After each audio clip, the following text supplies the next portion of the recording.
नमस्ते बच्चों, स्वागत है फिर से आपका अपने प्रॉमिस के मुताबिक। मैं यूट्यूब चैनल पर इनोवेटिव वास्तुस पर आपका फिर से स्वागत करता हूं। आ गया हूं JCERT साइंस के चैप्टर नंबर 18 जो कि अंतिम है और इसका नाम है भूमिगत ईंधन मतलब अंडरग्राउंड फ्यूल। इसके प्रश्न उत्तर को लेकर के तो चलिए फटाफट शुरू करते हैं बिना समय गंवाए। तो मेरे YouTube चैनल पर आप आ करके आप प्लेलिस्ट का लिंक वीडियो के डिस्क्रिप्शन में भी मिलेगा और आपको कमेंट बॉक्स में भी मिलेगा। वो पिन किया हुआ है, सबसे टॉप में दिखेगा। उसको क्लिक करके आप सभी चैप्टर्स के प्रश्न उत्तर को आप जान सकते हैं। और जब मैं इससे रिलेटेड पूरे चैप्टर को बताऊंगा तो फिर वो भी मैं आपको ज़रूर दूंगा, ठीक है। इसी तरह दूसरा प्लेलिस्ट मैथ्स का भी है, उसको भी आप देख लें। शुरुआत करते हैं। सही उत्तर का चुनाव करिए। एक गहरे रंग का अप्रिय गंध वाला पदार्थ क्या है? पेट्रोलियम, कोयला, गैस, कोल तार। तो सही जवाब है पेट्रोलियम। जब ये कच्चा होता है तो काफ़ी दुर्गंध देता है और जब ये इसको रिफाइन कर दिया जाता है तो फिर उतना भी अप्रिय नहीं लगता है, ठीक है। दूसरा, कोयला को बनने में कितना समय लगता है? 100 वर्ष, हजारों वर्ष, लाखों वर्ष? इनमें से कोई नहीं, लाखों वर्ष। तीसरा, पेट्रोलियम का कौन सा उत्पाद सड़क निर्माण हेतु उपयोग में लाया जाता है? Coke, cool gas, bitumen, petrol. तो सही जवाब है बिटुमेन। चौथा, निम्न में कौन सा पदार्थ जीवाश्म ईंधन है? सौर ऊर्जा? नहीं। परमाणु ऊर्जा? नहीं। जल ऊर्जा? नहीं। कोयला मतलब जिसमें मुख्य रूप से कार्बन होगा तो वही जीवाश्म ईंधन है, जैसे कि कोयला, पेट्रोलियम। पांचवा, प्राकृतिक गैस में मुख्यतः कौन सी गैस होती है? Methane, ethane, carbon dioxide, oxygen. तो मीथेन इसका मुख्य अवयव होता है प्राकृतिक गैस का। दूसरा प्रश्न, अक्षय प्राकृतिक संसाधन क्या है? उदाहरण सहित लिखिए। अक्षय प्राकृतिक संसाधन वैसी प्रकृति के संसाधन हैं जो प्रकृति में असीमित मात्रा में मौजूद हैं और मानव के क्रियाकलाप से कभी समाप्त नहीं होने वाले हैं, जैसे कि सूर्य की ऊर्जा, प्रकाश, वायु वगैरह वगैरह। तीसरा प्रश्न, जीवाश्म ईंधन किसे कहते हैं? उदाहरण सहित लिखिए। तो जीवाश्म ईंधन जो है वो कोयला और पेट्रोलियम का निर्माण सजीव प्राणियों के मृत अवशेषों से होता है, अतः इनको जीवाश्म ईंधन कहते हैं, ठीक है। चौथा प्रश्न, कार्बनीकरण क्या है? कार्बोनाइजेशन। तो उत्तर है कि कार्बनीकरण मृत पेड़ पौधों का धीमे प्रक्रिया द्वारा, धीमा प्रोसेस के द्वारा मिट्टी के नीचे दबकर उच्च ताप और उच्च दाब इसकी उपस्थिति में कोयला का बनना ही कार्बनीकरण कहलाता है। समझ गए? मतलब कोयला बनने का जो प्रोसेस है दैट इज कार्बनीकरण। पांचवा प्रश्न, प्राकृतिक गैस एक स्वच्छ ईंधन क्यों है?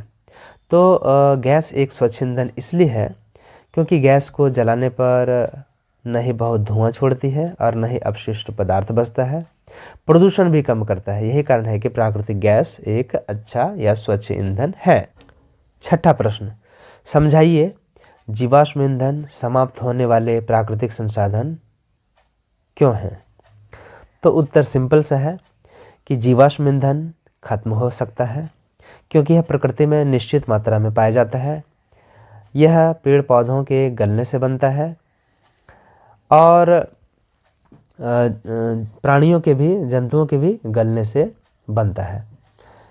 तो चूंकि इसको बनने में लाखों वर्ष लगते हैं और इसलिए ये समाप्त हो जाएंगे। सातवां प्रश्न, कोक के अभिलक्षणों और उपयोगों का वर्णन करिए।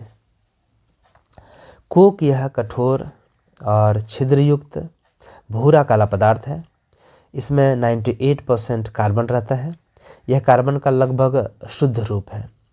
यह कोयला की तरह चमकता भी है। जलने पर कोक जो है कोयला से कम धुआं उत्पन्न करता है, ठीक है। कोक का मतलब हो गया कोयला माइनस गैसीय अशुद्धि और नमी जब निकल जाती है कोयला से दैट इज कोक। मतलब कोक को हल्का सा जला दिया, उससे धुआं नमी वगैरह निकल गई, इसके बाद जो कोयला रहता है बचता है उसको कोक कहते हैं। इसका ऊष्मीमान ज़्यादा होगा, इसमें प्रदूषण कम होगा, इसलिए इसमें 98% कार्बन रहता है, ठीक है। और इसका जो उपयोग है वो स्टील बनाने में, औद्योगिक निर्माण में और धातुओं के निष्कर्षण में भी होता है। मतलब धातुओं का शुद्धिकरण जो किया जाता है, निकाला जाता है, प्राप्त किया जाता है, उस प्रोसेस में तो कोक का उपयोग होता है। 8वां प्रश्न, पेट्रोलियम निर्माण के प्रक्रम को समझाइए। तो चलिए समझते हैं। पेट्रोलियम का निर्माण समुद्र में रहने वाले जीवों के मृत अवशेषों से होता है। जब से जीव मृत हुए वे समुद्र के तल में जाकर जम गए और मिट्टी और रेत की सतह से दब गए। लाखों करोड़ों वर्षों में वायु की अनुपस्थिति, उच्च ताप एवं उच्च दाब, मतलब हाई टेम्परेचर, हाई प्रेशर, ठीक है, और वहाँ पे ऑक्सीजन हवा मौजूद नहीं है, उससे मृत जीव जो है वो पेट्रोलियम में बदल जाता है और पेट्रोलियम गैस में चेंज हो जाता है। तो इस तरह से पेट्रोलियम का निर्माण होता है।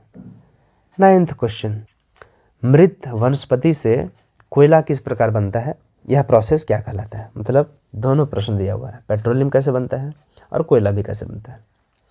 तो बाढ़, भूकंप जैसे प्राकृतिक प्रक्रमों द्वारा जो जंगल हैं वो मिट्टी के नीचे गिरकर दब गए। समय बीतने के साथ ही उन पर अधिक मिट्टी जमा होती गई और नीचे की परत का ताप और दाब बढ़ता गया। तो हाई प्रेशर, हाई टेम्परेचर, उच्च दाब और उच्च ताप, इस पर पृथ्वी के भीतर जो मृत पेड़ पौधे थे वो धीरे धीरे कोयले में बदल गए। कोयले में मुख्य रूप से कार्बन होता है। मृत पेड़ पौधों की धीमे प्रोसेस द्वारा कोयला का बनना ही कार्बनीकरण कहलाता है। 10वां प्रश्न, बड़े बड़े शहरों में गाड़ियाँ गैस से चलाई जाती है, क्यों। तो उत्तर है, बड़े बड़े शहरों में गाड़ियाँ गैस से चलती हैं क्योंकि शहरों में घनी आबादी होती है और पेड़ पौधे भी कम होते हैं। जबकि जीवाश्म ईंधन से गाड़ियाँ चलाने से प्रदूषण होगा और उसे गैस जो है उसको रोक देती है, प्रदूषण नहीं होगा, धुआं नहीं होगा।